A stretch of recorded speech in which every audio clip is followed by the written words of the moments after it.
Continue ಹೇಳ್ತೀನಿ. ಯಾಕಂದರೆ ಅದಾದಮೇಲೆ ನನಗೆ ಆ್ಯಕ್ಚುಲಿ ನನ್ನ ಸರ್ಕಲಲ್ಲಿ ನನ್ನ ಇಂಡಸ್ಟ್ರಿ ಫ್ರೆಂಡ್ಸ್ ಎಲ್ಲರಿಗೂ ಗೊತ್ತಿತ್ತು. ಯಾಕಂದರೆ ತುಂಬ ಜನ ಫೋನ್ ಮಾಡಿ ನನಗೆ ಸ್ಯಾಟರ್ಡೇ ನೀನು ಹೇಳಿದ ಕತೆ ಸೆಕೆಂಡ್ ಹಾಫಲ್ಲಿ ಅದೇ ಮಾಡಿಕೊಟ್ಟಿದ್ದಾರೆ. ಆಮೇಲೆ ನಾನು ಕೃಷ್ಣ ಅವ್ರಿಗೆ ಕತೆ ಹೇಳಿದ್ದು ನಾನು ಶೇರ್ ಮಾಡ್ತೀನಿ. ಯಾಕಂದ್ರೆ ನಮ್ಮ ಡೈಲಾಗ್ ರೈಟ್ರಿಗೆ ಗೊತ್ತು, ಇವ್ರಿಗೆಲ್ಲ 5-6 ವರ್ಷದ ಹಿಂದೆನೇ ಗೊತ್ತು ಆ ಕತೆ. ಗುರು ಸರ್ಗೆ ನಾನು ಯಾವಾಗ ಹೇಳಿದ್ದೀನಿ ಅದಕ್ಕೆ ಮುಂಚೆನೇ ಅದು 2-3 ಸಲ ನಾನೇ ಸಿನಿಮಾ ಮಾಡಬೇಕಂತ ಹೋಗಿದ್ದೀನಿ. ನಿಮ್ಮ ಒಬ್ಬ ಜರ್ನಲಿಸ್ಟ್ ಅವ್ರಿಗೂ ಕೂಡ ತುಂಬ ಗೊತ್ತು, ನಾನು ಅವ್ರ ಹೆಸರು ಹೇಳಲ್ಲ, ಅವ್ರು ನಿಮಗೆ ಗೊತ್ತಿರುತ್ತೆ, ನಂಗೆ ತುಂಬ ಆತ್ಮೀಯರು.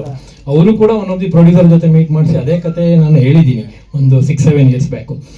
ಸೊ ಅವರೆಲ್ಲ ಹೇಳಿದಾಗ ನಂಗೆ ಬೇಸರ ಆಗಿ, ಒಬ್ಬ ರೈಟ್ರು ಒಂದು ಕತೆನ ಹಿಂಗೆ ಈಸಿಯಾಗಿ ಬ್ರೀಚ್ ಮಾಡ್ತಾರೆ ಅನ್ನೋ ಬೇಜಾರಲ್ಲಿ ನಾನೊಂದು ಇಂಡೈರೆಕ್ಟಾಗಿ ಯಾರು ಹೆಸರನ್ನ ಹೇಳಿದೆ ನಾನು ಒಂದು ಪೋಸ್ಟ್ ಮಾಡಿದ್ದೆ ಸಂಡೇ. ಸೊ ಅಂದರೆ ಹೆಂಗೆ ನಾವು ಪ್ರಿಕಾಷನ್ಸ್ ತಗೋಬೇಕು ಒಂದು ಕಥೆನ ಒಬ್ರಿಗೆ ಹೇಳಬೇಕಾದ್ರೆ. ಅಂದರೆ ಎಷ್ಟೇ ದೊಡ್ಡ ವ್ಯಕ್ತಿ ಆದರೂ ಕೂಡ ನಾವೊಂದು ಅವತ್ತು ನಮ್ಮ ಹತ್ರ ವಾಯ್ಸ್ ರೆಕಾರ್ಡರ್ ಒಂದು ಇದ್ದಿದ್ರೆ, ನಾನೀಗ ಅಂದರೆ ಕತೆ 1.5-2 ಗಂಟೆ ನಾನು ನರೇಟ್ ಮಾಡಿದ್ದೀನಿ ಅವ್ರಿಗೆ.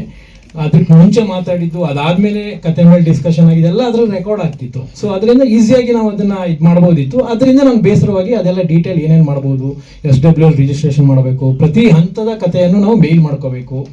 ಸೊ ಎಲ್ಲರಿಗೂ ಒಂದು ಮಾನದಂಡ ಆಗಲಿ ಅನ್ನೋ ಕಾರಣಕ್ಕೆ ನಾನು ಅದನ್ನು ನೋವಿಂದ ಮೇಲ್ ಮಾಡಿದ್ದು. ಆ ಪೋಸ್ಟ್ ಸಿಕ್ಕಾಪಟ್ಟೆ ವೈರಲ್ ಆಯಿತು. ಆಮೇಲೆ ಅದನ್ನು ಡಾಟ್ ಕನೆಕ್ಟ್ ಮಾಡಿಕೊಂಡು ಯಾರಿಗೆ ನಾನು ಹೇಳಿದ್ದು ಅನ್ನೋದೆಲ್ಲ ಕನೆಕ್ಟ್ ಆಯಿತು. ಆಮೇಲೆ ತುಂಬ ಜನ ಮೀಡಿಯಾದವರು ಮತ್ತು ನನಗೆ ತಂತ್ರಜ್ಞರು, ಡೈರೆಕ್ಟರ್ಗಳು, ತುಂಬ ಜನ ದೊಡ್ಡ ದೊಡ್ಡ ಡೈರೆಕ್ಟರ್ಗಳು ಕೂಡ, ನಿಮ್ಗೆ ಅನ್ಯಾಯ ಆಗಿದೆ, ನೀವು ಡೈರೆಕ್ಟಾಗಿ ಹೇಳಿದ್ರು ತಪ್ಪಿಲ್ಲ, ನೀವು ಹಿಂಗೆ ಕಲ್ಲು ಹೊಡೆದು ಬಿಟ್ಟು ಸುಮ್ಮನೆ ಆಗ್ಬಿಟ್ರೆ ಅದು ಬೇರೆ ಇದಾಗುತ್ತೆ, ಏನೂ ಆಗಲ್ಲ, ಅದು ನಿಮ್ಮ ಅರಣ್ಯ ರೋದನ ಥರ ಆಗ್ಬಿಡುತ್ತೆ ಅನ್ನೋ ಥರದಲ್ಲಿ ಹೇಳಿದ್ರು.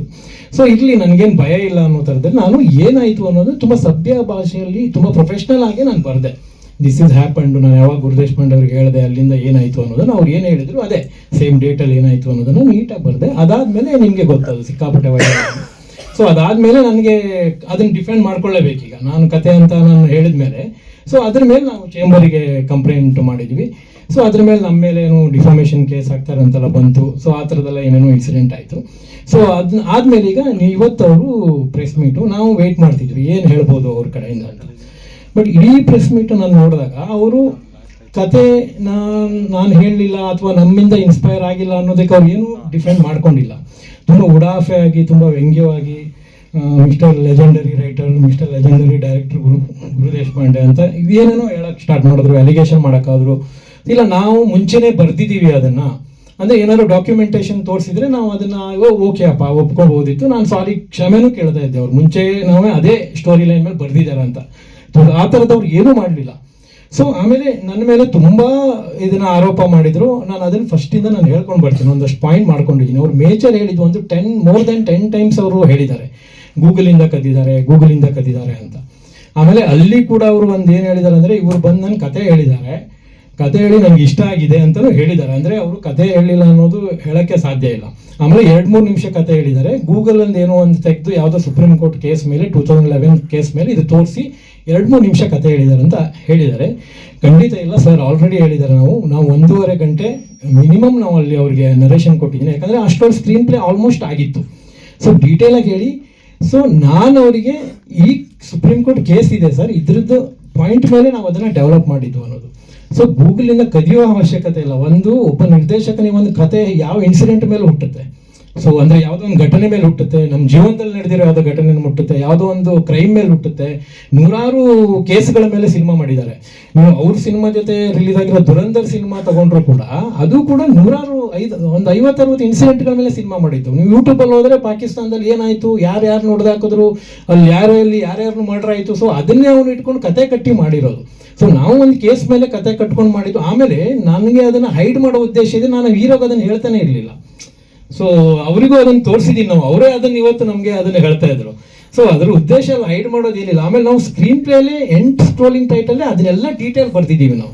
ಅದು ನಮ್ಮ ಡಾಕ್ಯುಮೆಂಟೇಷನ್ ಇದೆ 3 ವರ್ಷ. ಇದರಲ್ಲಿ ಎಂಡ್ ಟೈಟಲ್ ಸ್ಕ್ರೋಲ್ ಆಗುತ್ತೆ, ಅದು ಈ ಕೇಸ್ ಹಿಂಗಾಗಿದೆ, ಆಮೇಲೆ ಬಯೋಲಾಜಿಕಲ್ ಪೇರೆಂಟ್ಸ್ ಇದ್ರ ಮೇಲೆ ಬೇರೆ ಏನೇನು ಕೇಸ್ ಆಗಿದೆ, ಯಾವ ಇಸ್ವಿಯಲ್ಲಿ ಏನು ಕೇಸು, ಸುಪ್ರೀಂ, ಇದೆಲ್ಲ ಡೀಟೇಲ್ ಪೇಪರ್ ಕಟ್ಟಿಂಗ್ಸು ನಾವು ಅದೆಲ್ಲ ಎಂಡ್ ಟೈಟಲ್ ತೋರಿಸೋ ಉದ್ದೇಶನೂ ಇದೆ.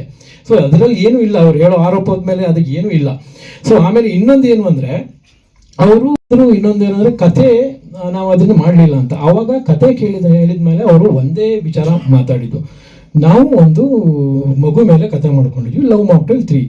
ಯಾಕಂದರೆ 2 ಮಗು ಕಾನ್ಸೆಪ್ಟ್ ಮೇಲೆ ಸಿನಿಮಾ ಆಗೋದ್ರಿಂದ ಸೊ ಕ್ಲಾಶ್ ಆಗುತ್ತೆ, ಎರಡು ಬ್ಯಾಕ್ ಟು ಬ್ಯಾಕ್ ಚೆನ್ನಾಗಿರಲ್ಲ. ಆಲ್ರೆಡಿ ನಾವು ಅದು ಅವ್ರದ್ದು ಗೊತ್ತು ಪಾರ್ಟ್ 3 ಆಗಿರೋದ್ರಿಂದ, ಅದು ಸೆಕೆಂಡ್ ಪಾರ್ಟ್ ಮಗು ಮೇಲೆ ಎಂಡ್ ಆಗಿರೋದ್ರಿಂದ ನಾವು ದಟ್ಸ್ ಫೈನ್, ಓಕೆ, ಅವರು ಅದು ಮಗು ಮೇಲೇ ಕತೆ ಮಾಡಬೇಕು ಅವರು ಥರ್ಡ್ ಪಾರ್ಟು. ಸೊ ಆ ಕಾರಣಕ್ಕೆ ಅವರು ಇದನ್ನು ಮಾಡಲ್ಲ ಅಂತ ಹೇಳಿದ್ರು ಅಂತ ನಾವು ಬಂದಿದ್ದೀವಿ. ಸೊ ಮಗು ಮೇಲೆ ಕತೆ ಅಂತ ಮಾತ್ರಕ್ಕೆ ನಾವು ಹೇಳಿದ ಕತೆನೇ ಹಾಕ್ಬೇಕಂತ ಏನಿಲ್ಲ. ಮಗುವನೀಗ ಅನಾಥಾಶ್ರಮದಿಂದ ತಗೊಂಡ ಮೇಲೆ ಅವ್ರು ಏನಾದ್ರು ಕತೆ ಮಾಡ್ಬೋದು. ಅಂದರೆ ಮಗುನ ಡೆವಲಪ್ ಆಗುತ್ತೆ, ಅಥವಾ ಮಗುನ ಯಾರೋ ಕಿಡ್ನಾಪ್ ಮಾಡ್ತಾರೆ, ಅಥವಾ ಮಗುಗೆ ಯಾವುದೋ ಕಾಯಿಲೆ ಬರುತ್ತೆ, ಅಥವಾ ಏನೋ ಮಗು ಜೊತೆ ಟ್ರಾವೆಲ್ ಹೋಗ್ತಾರೆ. There are so many. ಮಗು ಮೇಲೆ ತುಂಬ ಕತೆಗಳು ಬಂದಿದೆ. ಸೊ ನಮಗೇನು ಅಂದರೆ ನಾವು ಕತೆ ಹೇಳಿದ ಮೇಲೆ ಈ ಥರದ್ದೆಲ್ಲ ಆಗಿರೋದ್ರಿಂದ ನಮಗೆ ಅದು ಅನುಮಾನ ಬಂದಿದೆ. ಆಮೇಲೆ ಏನು ನಾವು ಸ್ಟೋರಿ ಸ್ಟ್ರಕ್ಚರ್ ಹೇಳಿದ್ದೀವಿ, ಕಂಪ್ಲೀಟ್ ಸ್ಟೋರಿ ಸ್ಟ್ರಕ್ಚರು ಅದ್ರ ಮೇಲೆ ಇದೆ. ಅದರಲ್ಲಿ ಯಾವುದೇ ಇದಿಲ್ಲ, ಅಲ್ಲಿ ಯಾವುದೋ ಒಂದು ಸೀನು ಹಾಗೆ ಪ್ರಶ್ನೆನೇ ಬರಲ್ಲ. ಒಂದಷ್ಟು ಸೀನು ಅವ್ರ ಪಾತ್ರಧಾರಿ ಸೆಕೆಂಡ್ ಪಾರ್ಟಲ್ಲಿ ಏನು ಬಂದಿದೆ ಅದು ಇಟ್ಕೊಂಡು ಅವ್ರು ಮಾಡ್ಕೊಂಡಿರ್ಬೋದು. ನಾನು ನಿಮಗೆ ಕಥೆನೇ 5 ನಿಮಿಷದಲ್ಲಿ ಹೇಳ್ತೀನಿ, ನಿಮಗೆ ಗೊತ್ತಾಗುತ್ತೆ. ನೀವೆಲ್ಲ ಆಲ್ಮೋಸ್ಟ್ ಆ ಸಿನಿಮಾದನ್ನು ನೋಡಿದ್ದೀರಾ. ಅದರಲ್ಲಿ ಏನು ನಮಗೆ ಹೇಳೋಕ್ಕೆ ಇದಿಲ್ಲ. ಅಂದರೆ ನಿಮ್ಗೆ ಈಸಿಯಾಗಿ ಅವರು ಏನು ಲಿಫ್ಟ್ ಮಾಡಿದ್ದಾರೆ ಅನ್ನೋದು ನಿಮಗೆ ಗೊತ್ತಾಗುತ್ತೆ. ಅದರಲ್ಲೇನು ಇದೇ ಇಲ್ಲ. ಸೊ ಇದಾದ್ಮೇಲೆ ಅವರು ಆಮೇಲೆ ಹೇಳ್ತಾರೆ, ಅಂದರೆ ನೀವು court room drama, psycho thriller, ಯಾರಿಗೋ ಕ್ಯಾನ್ಸರ್ ಇರುತ್ತೆ, ಒಂದು ಆರ್ಟಿಸ್ಟ್ ಕ್ಯಾನ್ಸರ್ ಇದ್ಮೇಲೆ ಇನ್ಯಾರು ಸಿನಿಮಾ ಮಾಡ್ಬೋದಾ, ಇವರೇನು ಪೇಟೆಂಟ್ ತಗೊಂಡಿದ್ದಾರೆ court room drama. Sir, court room drama ಅಂದ ಮಾತ್ರಕ್ಕೆ ನಾವು ಏನು ಅಷ್ಟು ದೊಡ್ಡರಲ್ಲ, ಅಥವಾ ನಿನ್ನೆ ಮೊನ್ನೆ ಬಂದವರಲ್ಲ. ನಾವೊಂದು 20 ವರ್ಷದಿಂದ ಇಂಡಸ್ಟ್ರಿಯಲ್ಲಿ ಒಂದೇ ಸಿನಿಮಾ ಮಾಡಿರ್ಬೋದು. ಈಗ ಕೋರ್ಟ್ ರೂಮ್ ಡ್ರಾಮಾ ಅಂದರೆ ಏನು, ಒಂದು ವಾಟ್ ಬೇಸಿಸ್, ಯಾವ ಕೇಸ್ ಕೋರ್ಟ್ ರೂಮ್ ಡ್ರಾಮಾ ಆಗ್ತಿದೆ ಅಂದರೆ, ಯಾವ್ದು ಮರ್ಡರ್ ಕೇಸ್ ಮೇಲೆ ಆಗ್ತಿದೆಯಾ, ರೇಪ್ ಕೇಸ್ ಮೇಲೆ ಆಗ್ತಿದೆಯಾ, ಅಥವಾ ಯಾವುದು ಕಿಡ್ನಾಪಿಂಗ್ ಕೇಸ್ ಮೇಲೆ ಕೇಸ್ ನಡೀತಿದೆಯಾ. ಸೊ ಇದು ಕೌಂಟ್ ಆಗುತ್ತೆ. ಕೋರ್ಟ್ ರೂಮ್ ಡ್ರಾಮಾ ಅಂದ ಕೂಡಲೇ ನಾವು ಅದನ್ನ ಕತೆ ಅಂತ ನಮ್ಮ ಕ್ಲೈಮ್ ಮಾಡಕ್ ನಾವು ಹೋಗಲ್ಲ. ಆಮೇಲೆ ನಾವು ಕೃಷ್ಣ ಅವರಿಗೆ ಕಥೆನೇ ಹೇಳಲಿಲ್ಲ ಅಂದಿದ್ರೆ ಇಷ್ಟು ವಿಷಯನೇ ಆಗ್ತಾ ಇರಲಿಲ್ಲ. ಮೇ ಬಿ ಅವರಿಗೆ ಸೇಮ್ ಥಿಂಕಿಂಗ್ ಬಂದಿರ್ಬೋದು ಅನ್ನೋದು ನಮಗೆ ಫ್ಲಾಶ್ ಆಗ್ತಿತ್ತು. ಸೊ ಅದರಿಂದ ಅವರು ಅದೇನೇನು ಮಾತಾಡಿದ್ದಾರೆ ಉಡಾಫೆಯಾಗಿ, ವ್ಯಂಗ್ಯವಾಗಿ, ಅದೆಲ್ಲ ಅವ್ರಿಗೆ ಅದರ ಸಮರ್ಥನೆ ಮಾಡ್ಕೊಳ್ಳೋಕ್ಕೆ, ಡಿಫೆಂಡ್ ಮಾಡ್ಕೊಳ್ಳೋಕ್ಕೆ ಅವ್ರ ಹತ್ರ ಏನು ಇಲ್ಲ ಅನ್ನೋ ಕಾರಣಕ್ಕೆ ಅದು ಒಂದು ಜಸ್ಟಿಫಿಕೇಶನ್ಗಳು ಅನ್ಸುತ್ತೆ, ಬಿಟ್ರೆ ಬೇರೆ ಏನು ಇಲ್ಲ. ಆಮೇಲೆ ತುಂಬ ಸಲ ಅವರು ಸೋಕಾಲ್ಡ್ ಗೂಗಲ್ ರೈಟ್ರು, ಸೊ ಈ ಥರದೆಲ್ಲ ಏನೇನೋ ಮಾಡಿದ್ದಾರೆ. ನಾನು ಅದ್ರ ಮೇಲೆ ತುಂಬ ಮತ್ತೆ ಹೇಳೋಕ್ಕಾಗಲ್ಲ, ಯಾಕಂದರೆ ನಮ್ದು ಏನಿದೆ ನಾವು ಅದನ್ನು ನೇರವಾಗಿ ಹೇಳ್ತೀವಿ. ಆಮೇಲೆ ಸಿನಿಮಾ ಸೋತ್ರೆ ಬರ್ತಾ ಇದ್ರಾ ಅಂತ ಕೇಳಿದ್ದಾರೆ. ಸೊ ಅದೇ ಸರ್ ಹೇಳಿದ್ದಾರೆ, ಆಲ್ರೆಡಿ ಸೋತಾಗ ಬರೋದಲ್ಲ, ಅವರು ಪೇಯ್ಡ್ ಪ್ರೀಮಿಯರ್ ನೋಡಿದ್ರೆ ನಾವು ಫೋನ್ ಮಾಡಿದ್ದೀವಿ, ಸರ್ ಹಿಂಗಾಗಿದೆ ಅಂತ ಬೇಜಾರು. ಆವಾಗಲೇ ನಮಗೆ ಸಿನಿಮಾ ಸೋಲು ಗೆಲುವು ಡಿಸೈಡ್ ಆಗಲ್ಲ ಅಲ್ವಾ. ಪೇಯ್ಡ್ ಪ್ರೀಮಿಯರ್ ಫಸ್ಟ್ ಶೋ ನೋಡಿಕೊಂಡೆ ನಾವು ಅದನ್ನು ಅವ್ರಿಗೆ ಫೋನ್ ಮಾಡಿದ್ದೀವಿ, ಅದರಿಂದ ಏನಾಗಲ್ಲ. ಆಮೇಲೆ ಮಿಲನ್ ಅವರು ಒಂದು ಪೋಸ್ಟ್ ಹಾಕಿದ್ರು, ಅವರು ಯುಗಾದಿಯಲ್ಲಿ ಮಾರ್ಚ್ 23 ಯುಗಾದಿ ಮಾರ್ಚಲ್ಲಿ ಒಂದು ಪೋಸ್ಟ್ ಹಾಕಿದ್ರು ಅವರು. ಆ ಪೋಸ್ಟಲ್ಲಿ ಏನು ಅಂದರೆ ಈ ಥರದ್ದು ಯುಗಾದಿ ವಿಶಸ್ ಮಾಡಿ ಲವ್ ಮಾಕ್ಟೇಲ್ 3 ಅಂತ ಹಾಕಿದ್ರು. ಸೊ ಅದನ್ನು ಇವತ್ತು ಪ್ರೆಸ್ ಮೀಟಲ್ಲಿ ಹೇಳಿದರು. ಅವ್ರಿಗೆ ಅಂದರೆ ಸಾವಿರಾರು ಕಮೆಂಟ್ ಬಂತಂದೆ, ಕತೆ ಹಿಂಗೆ ಮಾಡಿ, ಹಾಗೆ ಮಾಡಿ, ಹೀಗೆ ಮಾಡಿ ಅಂತೆಲ್ಲ ತುಂಬ ಕಮೆಂಟ್ಗಳು ಬಂತು ಅಂತ ಹೇಳಿದ್ರು. ಆವಾಗ ಕೃಷ್ಣ ಅವರು ಹೇಳಿದ್ರು, ಒಂದು ಸಾವಿರಾರು ಜನ ಸಜೆಸ್ಟ್ ಮಾಡಿದ್ರು ಹಿಂಗೆ ಕತೆ, ಅದು ಯಾವುದು ಬೇಡ, ಅದಕ್ಕಿಂತ ಅದ್ಭುತವಾಗಿ ನಾವೇನಾದ್ರು ಮಾಡಬೇಕು ಅಂತ ಅವರು ಡಿಸೈಡ್ ಮಾಡಿದ್ರು. ಅಂದರೆ ಅದನ್ನ ಮೀರಿಸುವಷ್ಟು, ಅಂದರೆ 1000 ಕಮೆಂಟಲ್ಲಿ ಬಂದಿರೋದು ಪಾಯಿಂಟ್ ಮೀರಿಸುವಷ್ಟು ಅವರು ಅದ್ಭುತ ಮಾಡಬೇಕು ಅಂತ ಡಿಸೈಡ್ ಮಾಡಿದ್ರಂತೆ. ಅವ್ರು ಏನು ಹೇಳ್ತಾರೆ ಅದು ಯುಗಾದಿ ಅದಾಗಿ 4 ತಿಂಗಳಲ್ಲೇ ನಾವು ಕತೆ ಹೇಳಿದ್ದೀವಿ ಅವ್ರಿಗೆ. ಸೊ ನಾನು ನಿಮ್ಗೆ ಒಂದು ಆ ಡಾಟ್ ಕನೆಕ್ಟ್ ಮಾಡೋಕ್ಕೆ ನಾನು ಹೇಳ್ತಾ ಇರೋದು, ಅವ್ರು ಹೇಳಿರೋದು ಇನ್ಸಿಡೆಂಟ್ ಇಲ್ಲಿ. ಸೊ ಆಮೇಲೆ ನಿಮ್ಮ ಪ್ರೀವಿಯಸ್ ಸಿನಿಮಾ ಯಾರಾದರೂ ಆರೋಪ ಮಾಡುವವರು, ನಿಮ್ಮ ಪ್ರೀವಿಯಸ್ ಸಿನಿಮಾ ಏನು, ಸೊ ಅವ್ರು ಏನು ಮಾಡಿದಾರೆ ಅಂದ್ಕೊಂಡು ಮಾತಾಡಬೇಕು ಅನ್ನೋ ಥರ. ಸರ್, ಈಗ ನಾನು ಸಕ್ಸಸ್ಫುಲ್ ಅಲ್ಲದೆ ಇರ್ಬೋದು, ಸೊ ನನ್ನ ಯೋಗ್ಯತೆನ, ನನ್ನ ಸಕ್ಸಸ್ ಇದ್ರ ಮೇಲೆ ಅಳಿಬಾರ್ದು. ಯಾಕಂದರೆ ನಾನು ಏನು ಪ್ರೂವ್ ಮಾಡಿಲ್ಲ ಅನ್ನೋ ಕಾರಣಕ್ಕೆ ನನ್ನ ಆರೋಪ ಮಾಡಬಾರ್ದು ಅಂತ ಏನಿಲ್ಲ. ಅಥವಾ ನೀವು ಆಲ್ರೆಡಿ ಪ್ರೂವ್ಡ್ ಆಗಿದ್ದೀರಿ ಅನ್ನೋ ಕಾರಣಕ್ಕೆ ನೀವು ಮಾಡಿದ್ದ ತಪ್ಪನ್ನು ನಾನು ತೋರಿಸ್ಬಾರ್ದು ಅಂತಲೂ ಏನಿಲ್ಲ. ಸೊ ಆ ಥರದ್ದು ಅವರು ಏನೋ ಹೇಳಿದ್ದಾರೆ. ಸೊ ಅಂದರೆ ಗೆದ್ದವ್ರು ಮಾತ್ರ ಇದು ಮಾಡಬೇಕು, ಗೆದ್ದವ್ರು ಮಾತ್ರ ಆರೋಪ ಮಾಡಬೇಕು, ಉಳಿದವ್ರಿಗೆಲ್ಲ ಮಾಡೋಕ್ಕೆ ಹಕ್ಕಿಲ್ಲ ಅಂತ ಅವರು ಹಂಗೆ ಹೇಳೋಕ್ಕೆ ಆಗಲ್ಲ. ಬೇಕಂದ್ರೆ ತಪ್ಪು ಮಾಡಿದ್ರೆ ಯಾರು ಕೂಡ ಅದು ತಪ್ಪೇ, ನಾವು ಅದನ್ನು ಯಾರು ಬೇಕಾದ್ರೂ ನೇರವಾಗಿ ಹೇಳ್ಬೋದು. ಆಮೇಲೆ ಒಂದ್ಸಲ ಹೇಳ್ತಾರೆ ಗೋವಾಕ್ಕೆ ಹೋಗಿ ಅವ್ರದ್ದೇ ವಿಡಿಯೋ ಬೈಟ್ಸಲ್ಲಿ 4-5 ದಿನದಲ್ಲಿ ಕತೆ ಮಾಡಿದೀವಿ ಅಂತಾರೆ. ಇನ್ನೊಂದ್ಸಲ 4 ವರ್ಷ ಕತೆ ಮಾಡಿದ್ದಾರೆ ಅಂತಾರೆ. ನನ್ನ ಹತ್ರ ಒಂದು ವಿಡಿಯೋ ಕ್ಲಿಪ್ಪಿಂಗ್ಸೇ ಇದೆ, ನನ್ನ ಸ್ನೇಹಿತರು ಈಗ ನನಗೆ ಕಳಿಸಿದ್ರು ಅದನ್ನು. ಅದರಲ್ಲಿ ಮಿಲನ್ ಅವ್ರು ಹೇಳ್ತಾರೆ, ಸೊ 4-5 ವರ್ಷದಿಂದ ನಾವು 2022 ಕತೆ ಮಾಡೋಕ್ಕೆ ಸ್ಟಾರ್ಟ್ ಮಾಡಿದ್ವಿ, 23-24 ಕತೆ ಮಾಡಿದ್ವಿ ಅಂತ ಮಾಡಿ ಕೊನೆಗೆ ಯಾವುದು ಇಷ್ಟ ಆಗಿಲ್ಲ. ಕೊನೆಗೆ 25 ಒಂದು ಲೈನ್ ಸಿಕ್ತು ಅಂತ. ನಾವು ಆಲ್ರೆಡಿ ಕತೆ ಹೇಳಿ 23 ಅಲ್ಲ ಅವರಿಗೆ. ಸೊ 25 ಒಂದು ಲೈನ್ ಸಿಕ್ತು ಅನ್ನೋ ಥರದಲ್ಲಿ ಹೇಳಿದ್ದಾರೆ. ಆಮೇಲೆ ಸೊ ಅದೆಲ್ಲ ನಾನು ನಿಮ್ಗೆ ಹೇಳ್ತಾ ಇರೋದು ಅಂದರೆ, ಅವರು ಕತೆ ನಮ್ಗಿಂತ ಮುಂಚೆ ಮಾಡ್ಕೊಂಡಿಲ್ಲ. ನನಗೆ ಆ್ಯಕ್ಚುಲಿ ಅವ್ರು ಫೋನಲ್ಲಿ ಒಂದ್ಸಲ ಮಾತಾಡುವಾಗ ಹೇಳಿದ್ರು, ನಿಮ್ಗೆ ಮುಂಚೆನೇ ನಾವು ಆ ಲೈನ್ ಮಾಡ್ಕೊಂಡಿದ್ದೀವಿ ಅಂತ. ಸೊ ನಾನು ಫೋನ್ ಕನ್ವರ್ಸೇಷನಲ್ಲಿ ಏನು ಹೇಳಿದೆ, ಸರ್ ನಾವೀಗ ಕತೆ ನಿಮಗೆ ನರೇಟ್ ಮಾಡಿದಾಗ ನೀವು ಆಲ್ರೆಡಿ ಅದೇ ಪ್ಯಾಟರ್ನಲ್ಲಿ ಕತೆ ಮಾಡಿದಾಗ ಒಬ್ಬ ಕಾಮನ್ ಸೆನ್ಸ್ ಇರೋರು ಯಾರೇ ಆಗಲಿ, ಈಗ ನಿರ್ದೇಶಕರು, ಈಗ ನಾನೇ ನಿರ್ದೇಶಕ ಅಥವಾ ಇವರೇ ನಿರ್ಮಾಪಕರಾದರೂ ಕೂಡ ಯಾರು ಕತೆ ಹೇಳಿದಾಗ ಇವ್ರ ಹತ್ರ ಆಲ್ರೆಡಿ ಅದೇ ಕತೆ ಲೈನಲ್ಲಿ ಇದ್ದಾಗ ಅವ್ರು ನ್ಯಾಚುರಲಿ ಹೇಳ್ತಾರೆ, ಇಲ್ಲ ಸರ್ ನಾವು ಸೇಮ್ ಹಿಂಗೆ ಕತೆ ಮಾಡ್ಕೊಂಡಿದ್ದೀವಿ, ಸೊ ಹೀಗೆ ಆಗುತ್ತೆ. ಒಂದು ಮಗುನ ಸಾಕ್ತಾರೆ, ಆ ಮಗು ಅಪ್ಪ ಅಮ್ಮ ಬಂದು ಇಂಟ್ರೋಲ್ ಬ್ಲಾಕಲ್ಲಿ ಸರ್ ಇದು ಮಗು ನಮ್ಗೆ ಸೇರಬೇಕು, ನಾವು ಬಯೋಲಾಜಿಕಲ್ ಪೇರೆಂಟ್ಸು, ಆ ಹುಡುಗ ಹೋಗಲ್ಲ ಅಂತಾನೆ. ಸೊ ಆಮೇಲೆ ಅದ್ರ ಮೇಲೆ ಕೇಸ್ ಹಾಕ್ತಾರೆ, ಕೋರ್ಟಿಂದ ನೋಟಿಸ್ ಬರುತ್ತೆ, ಎರಡೂ ಪಾರ್ಟಿಯವರು ಕೋರ್ಟಲ್ಲಿ ಆರ್ಗ್ಯುಮೆಂಟ್ ಆಗುತ್ತೆ. ಬಯೋಲಾಜಿಕಲ್ ಪೇರೆಂಟ್ಸು ಈ ಮಗು ನಮ್ದು ಅಂತ ಅಲ್ಲಿ ವಾದ ಮಾಡ್ತಾರೆ. ಇವ್ರು ಸಾಕದ ತಂದೆ ಅವ್ರು ಹೇಳ್ತಾನೆ ನಾನು ಹೆಂಗೆ ಸಿಕ್ತು ಮಗು ಅಂತ ಅವ್ನು ಫ್ಲಾಶ್ ಬ್ಯಾಕ್ ಹೇಳ್ತಾರೆ. ಆಮೇಲೆ DNA ಟೆಸ್ಟ್ ನಡೆಯುತ್ತೆ, ಬೇರೆ ಬೇರೆ ಏನೇನು ಪ್ರೊಸೆಸ್. ಈಗ ನೀವು ಲವ್ ಮಾಕ್ಟೇಲ್ ಕೂಡ ಅದೇ ಬೇಸ್ ಮೇಲೆ ಇನ್ನೂ ಡೀಟೇಲ್ ಎಲ್ಲ ಇದೆ ಅದರಲ್ಲಿ.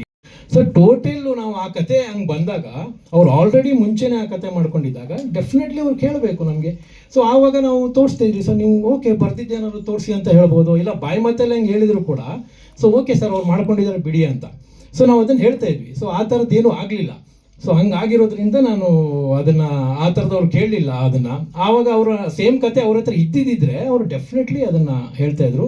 ಆ ಟೈಮಲ್ಲಿ ಅವ್ರ ಹತ್ರ ಕತೆ ಇರಲಿಲ್ಲ, ಅವರು ಜಸ್ಟ್ ಮಗು ಮೇಲೆ ಸಿನಿಮಾ ಮಾಡಬೇಕು ಅಂತ ಅಂದ್ಕೊಂಡಿದ್ರು ಅಷ್ಟೇ. ನಾವು ಕತೆ ಹೇಳಿದ್ವಿ, ಅದಾದ್ಮೇಲೆ ಟ್ರೈ ಮಾಡಿದ್ದಾರೆ, ಆಗಿಲ್ಲ. ಮೋಸ್ಟ್ಲಿ ನಮ್ಮ ಕತೆ ಅವರಿಗೆ ಕನೆಕ್ಟ್ ಆಗಿರ್ಬೋದು, ಇಮೋಷ್ನಲ್ ಬ್ಲಾಕು.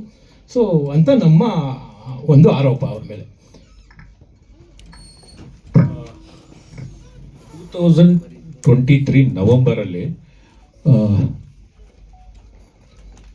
ರಾಘು ಅವರು ನನಗೆ ವಾಯ್ಸ್ ಮೆಸೇಜ್ ಮೂಲಕ ಫಸ್ಟ್ ಹಾಫ್ ಮತ್ತು ಸೆಕೆಂಡ್ ಹಾಫನ್ನು ಕಳಿಸಿರೋ ದಾಖಲೆ ಇಲ್ಲಿದೆ. ಇದರದ್ದು ಪೂರ್ತಿ ಡೀಟೇಲು ನಾವು ಕೋರ್ಟಿಗೆ ಕೊಡ್ತೀವಿ. ನಾನು ಸುಮ್ಮನೆ ರೆಫರೆನ್ಸ್ ಆಗಿ ನಿಮಗೆ ತೋರಿಸ್ತಾ ಇದ್ದೀನಿ ನೋಡಿ. 2023 ನವೆಂಬರಲ್ಲಿ ಫಸ್ಟ್ ಹಾಫ್ ಮತ್ತು ಸೆಕೆಂಡ್ ಹಾಫು ನಿಮಗೆ 20 ನಿಮಿಷ ಅವರು ನನಗೆ ಕಳಿಸಿರೋದು. ಅದ್ರ ಜೊತೆಗೆ ಇನ್ನೊಂದು 2023 ನವೆಂಬರ್ 30 ಕೂಡಲ ಸಂಗಮ ಅಂತ ಆ ಪಿಕ್ಚರ್ಗೆ ನಾವು ಟೈಟ್ಲ್ ಇಟ್ಟಿದ್ದು, ಆ ಕತೆಗೆ ನಾವು ಕೂಡಲ ಸಂಗಮ ಅಂತ ಟೈಟ್ಲ್ ಇಟ್ಟಿದ್ದು. ಅಂದರೆ ಒಂದು ಹಿಂದೂ ಅಪ್ಪ ಒಂದು ಮುಸ್ಲಿಂ ಮಗುನ ಹೆಂಗೆ ಸಾಕ್ತಾನೆ ಅಂದ್ರೆ ಕೂಡಲ ಸಂಗಮ ಅಂತ ಟೈಟ್ಲು ರಿಜಿಸ್ಟರ್ ಆವಾಗಲೇ ಮಾಡಿದ್ದೀವಿ. ಚೇಂಬರಲ್ಲೂ ಅದು ಟೈಟ್ಲು ರಿಜಿಸ್ಟರ್ ಆಗಿದೆ. ಇದು ಫಸ್ಟ್ ಹಾಫ್, ಇದು ನವೆಂಬರಲ್ಲಿ, ಇದು ನೋಡಿ ಸಾಕ್ಷಿ ಸಮೇತ ನವೆಂಬರಲ್ಲಿ. ನಮ್ಮ ಹತ್ರ ಕತೆ ಇಲ್ಲ, 2 ನಿಮಿಷ ಅವ್ರು ಹೇಳಿದ್ದು ಅಂತ ಅವ್ರು ಏನು ಹೇಳಿದ್ದಾರೆ. ನಮ್ಮ ಹತ್ರ 2023 ಪೂರ್ತಿ ಕತೆ ನಮ್ಮ ಹತ್ರ ರೆಡಿ ಇತ್ತು.